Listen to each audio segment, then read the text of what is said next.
Psychiatry for a Mad World. An extract from the book. An initial assessment of animal rights.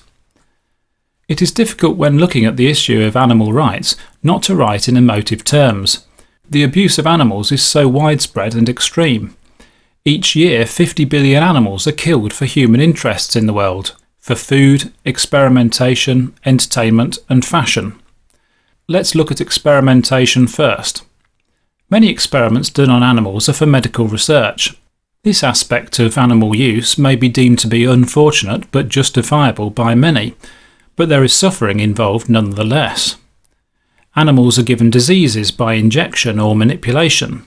They are given unpredictable drugs and have their bodies mutilated, often while still alive. Tests are very often painful.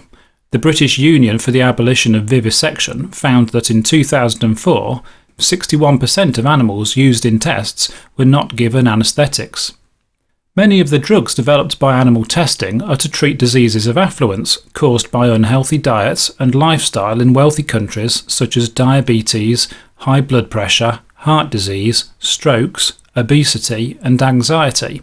The diseases of affluence could be avoided by preventative measures, so, in these instances, animals are suffering needlessly for our careless lifestyles. But medical research is the smaller part of animal experimentation.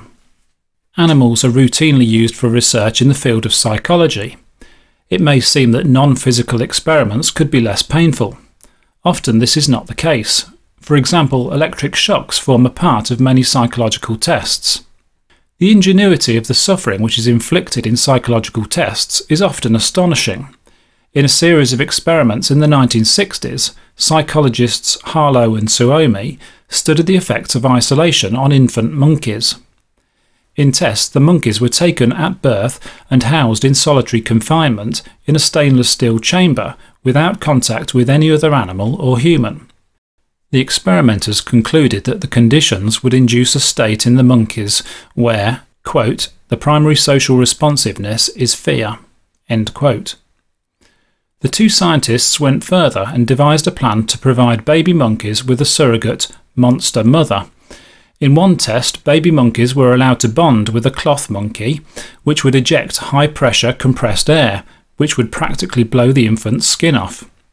The result was that the baby monkey would cling ever tighter to the monster, that being the only reaction a baby monkey knows when it is terrified, to cling to its mother. The scientists persevered and devised another monster mother which ejected a wire frame, which would fling the infant across the cage. The infant picked itself up, waited for the frame to return to the cloth body, and would cling again to the mother. Finally, the scientists created a porcupine mother, which would eject sharp spikes from its body. The baby monkey was distressed, but when the spikes receded, it would return to cling to the mother once again.